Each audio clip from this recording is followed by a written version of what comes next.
एकं शास्त्रं देवकीपुत्रगीतम् एको देव देवकीपुत्र एव एको मन्त्र तस्य नामानि यानि कर्मावपि एकं तस्य देवस्य सेवा हरे राम राम राम हरे हरे हरे कृष्ण कृष्ण कृष्ण हरे हरे।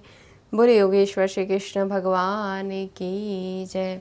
आइए, स्वागत है आप सभी का अपनी इस जर्नी पर जिस पर हम चल रहे हैं, जो कि है चैप्टर नंबर 8 अक्षर ब्रह्म योग। अब हम इसमें श्लोक दर श्लोक पढ़ेंगे।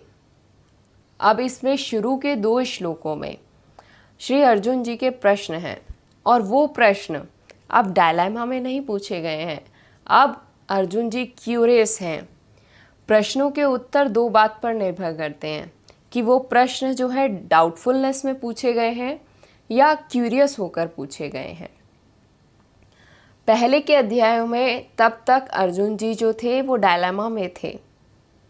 अब वो क्यूरियस हो गए हैं कि ऐसा होगा तो आगे कैसा होगा, अब ये होगा तो ये क्या होगा, इस तरीके के प्रश्न पूछ रहे हैं। तो जो प्रश्नों के उत्तर दिए गए हैं वो पार्थ की जिज्ञासा के अनुसार दिए गए हैं।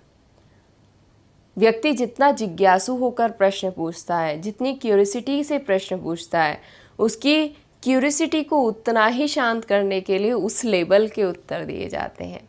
तो इसमें तो उत्तर देने वाले प्रभु श्री कृष्ण हैं, तो उसी जिज्ञासा को शांत करने के लिए उसी लेवल के उत्तर दिए गए हैं। तो अब जानते हैं कि वो प्रश्न क्या हैं और उनके उत्तर क्या हैं।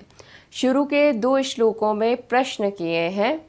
अगर इसका मूल पाठ पढ़ा हो तो उसमें आपने अच्छी तरीके से पढ़ा ही होगा, नहीं तो उसको पढ़कर और उसको और सरल कर मैं आप लोगों के सामने अभी रखती हूँ।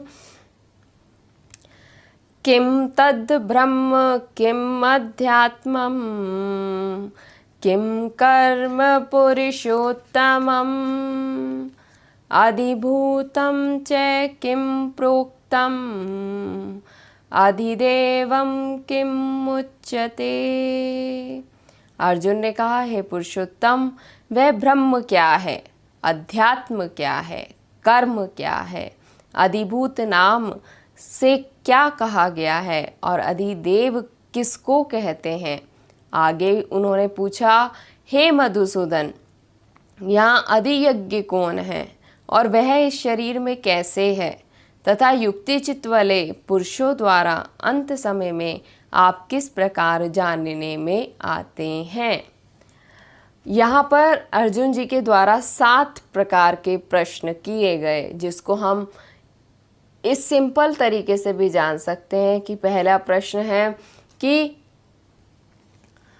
ब्रह्म क्या है, दूसरा आत्मा क्या है, फिर पूछा कि सकाम कर्म क्या है, भौतिक जगत क्या है, देवता क्या है, यज्ञ का स्वामी कौन है और शरीर में वो कैसे है, और 7वां मृत्यु के समय भक्ति में लगे रहने वाले व्यक्ति को आप कैसे जानने में आते हैं, या वो व्यक्ति आपको अंत समय में किस प्रकार से जान सकता है और आप उसे किस प्रकार से जान सकते हैं।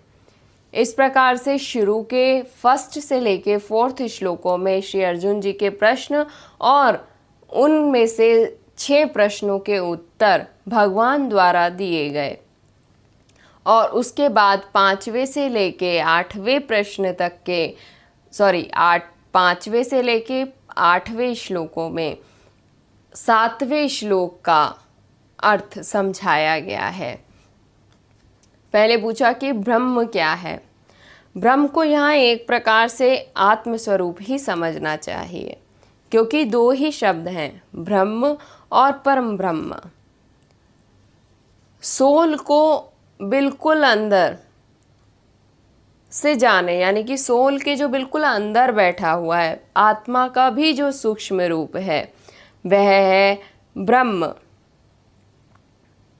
और परम ब्रह्म है सुप्रीम सोल, हमारे परम पिता परमात्मा श्री योगेश्वर श्री कृष्ण।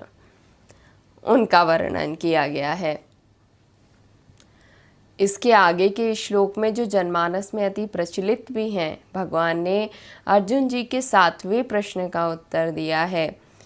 अंतकाले च मामेव स्मरन् मुक्त्वा कलेवरम या प्रयाति सा मद्भावम याति नस्ते यत्र संशय।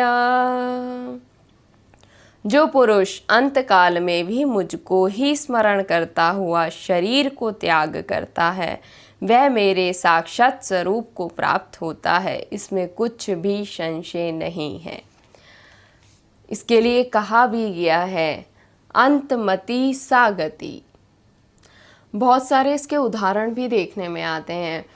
भागवत जी में कथा भी आती है, अजामिल ने लास्ट समय में नारायण अपने पुत्र का नाम गलती से ले लिया तो उनको भी क्या गति मिली, ये हम सब लोग जानते हैं, इससे भली भांति परिचित हैं।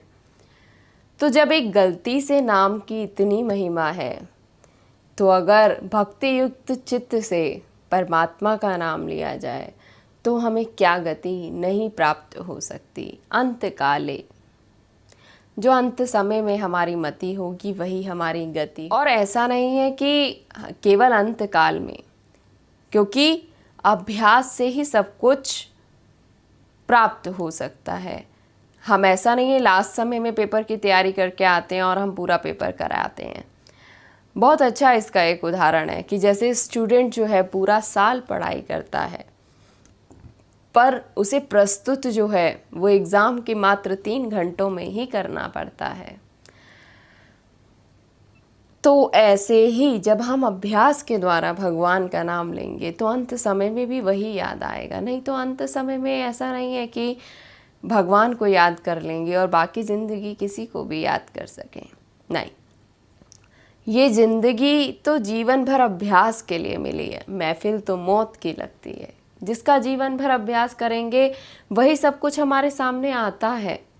अंत समय में बिस्तर पर पड़े हैं और पत्नी का हाथ हाथ में है और मैं चला जाऊंगा तो तेरा क्या होगा, फिर आँख लग गई, फिर आँख खुली तो सामने फिर पत्नी का हाथ, ये कैसे चलेगा, वो कैसे चलेगा, फिर थोड़ी देर बाद फिर आँख लग गई, फिर वापस से होश में आया तो फिर कि तू मेरे बिना कैसे रह पाएगी और बच्चों का क्या होगा, परिवार का क्या होगा। बहुत देर बाद पत्नी भी यही सोचती है कि पहले आप जाओ तो सही, फिर देखा जाएगा क्या होगा। इस तरीके से हम कह सकते हैं कि जो हम पूरा जीवन अपने विचार में लाते हैं, अंत समय में हमारे विचार में वही आता है। तो ऐसा नहीं कि हम सोचें कि जीवन भर कुछ भी कर लें और अंत समय में भगवान को पा लेंगे, तो ऐसा नहीं हो सकता। अंत समय में तो याद उसी की आती है जिसका जीवन भर स्मरण होता है। उत्तर विस्तार रूप से प्रभु ने प्रदान किया। अब इसके आगे की चर्चा इसके आगे के लेक्चर में करेंगे। तब तक के लिए श्री राधे।